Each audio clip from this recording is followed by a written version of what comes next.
মই আজি ৰাতিপুৱাই উঠি আপোনালোকক এই ফুলডাল দেখুৱাব বিচাৰিছোঁ। এইডাল ফুল আপোনালোকে দেখিছে নহয়, ইমান ধুনীয়াকৈ ফুলি আছে। একেবাৰে মানে গছত পাত নাই, যেনিবা অকল ফুলে। ইয়াৰ তলত সৰি আছে, এইবিলাক তলত সৰিছে ফুল। খুব সুন্দৰ, দেখিবলৈ খুব ধুনীয়া। কিন্তু এই ফুলডালক আমি আচলতে পাহাৰী ফুল বুলি কওঁ। আমাৰ ইয়াতে তাৰমানে প্ৰায় মানুহৰে এই ফুলডাল আছেই, আৰু বিশেষকৈ মোৰ চোতালত বেছি ধুনীয়াকৈ ফুলি আছে। প্ৰতি বছৰে এইদৰে 6 মাহ ফুলি থাকে ফুলডাল, আৰু তাৰপিছত 6 মাহৰ পিছত অকল পাত হয়, ফুল নাথাকে, নাইকিয়া হৈ যায়। এটা দুটা ক'ৰবাত ফুল থাকে।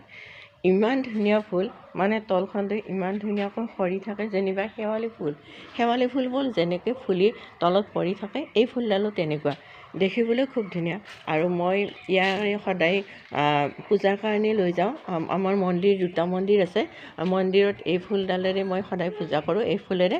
আৰু খুব সুন্দৰ দেখিবলৈ, আৰু আনে দেখিলেও কয়, বাইদেউ আপোনালোকৰ চোতালৰ ফুলডাল ইমান ধুনীয়া, কি ফুল এইডাল, কি নাম?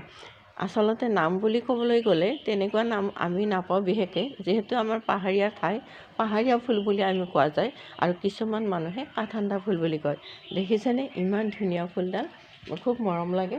আছে মোৰ ইয়াতে 3-4ডাল এনেকুৱা ফুল আছে বেলেগ বেলেগ ঠাইত। মই সেইকাৰণে আপোনালোকক দেখুৱালোঁ যে মানে এই ফুলটো যেতিয়া ফুলি থাকিব নহয়, এইটো ফুল একেবাৰে 3 মাহলৈকে এনেকৈ ফুলি থাকে।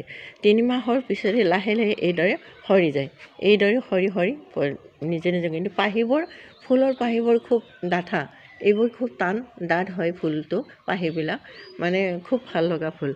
মানে 3 মাহ যেতিয়া ধৰক এটা ফুল যেতিয়া 3 মাহ ফুলি থাকিব, তাক দেখিবলৈ খুব ধুনীয়া লাগে। কিমান ধুনীয়াকৈ ফুলি আছে ফুলডাল, ইমান মৰম লগা ফুল, হয়নে বাৰু? আপোনালোকৰ বাৰু এনেকুৱা ফুল আছেনে? যদি আছে জনাবচোন, খুব ধুনীয়া লাগে।